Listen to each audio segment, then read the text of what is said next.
guys, yung sabon to, yung perfume soap. So, sabi nila may extra grip. Actually, hindi ko naman din talaga kailangan ng sabon. Kaya lang, na-intriga ako dun sa sinasabi nilang extra gift or free gift na kasama. So, let's find out kung ano yung free gift. Kasi yung babae na napanood ko sa TikTok, maliban sa sabon, meron siyang nakuhang 3,000 pesos sa envelope. So, ayan yung sabon. Soul Secret 72 hours premium cologne soap. So, cologne soap siya. Hindi na naman talaga kami ma-cologne soap. More on whitening and germicidal soap kami. Pero, dahil nga, doon, tinry ko kung legit. So, ayan, nakakaisang sabon. Ano tata? 5? O, 5 soap. 2. Tama-tama, tig-isa kami pamilya kasi 5 kami.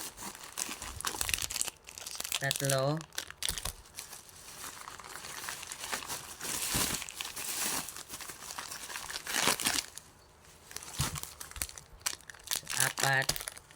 5. So, tig-isa kami. So, wala siya yung envelope. Ito ang free gift. Oh, free gift. Key So, earrings. congratulations, you won a free gift of key earrings. I'm not sure if this is legit. Hindi na siya bukas, diba? Hindi siya naka-open. No? Binuksan natin. Wala naman sign na binuksan siya.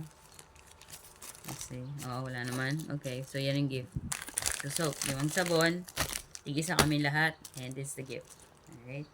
So, click nyo lang yung yellow basket to buy this. Okay. Amoyin ko nga. Buksan ko isa. Tatry natin kung mabango. Ang bango. May perfume nga. Pwede. And the color, look at that. Pink. So, it's like, ano nga itong anong bulaklak na? Parang cherry blossom siya.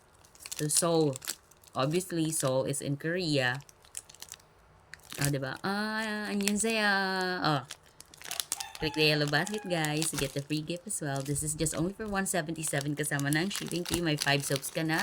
Good na sa aming 5 member ng family. Plus, we have a gift. Kung sino mo nang kuha nito sa aking mga Junakis na 2.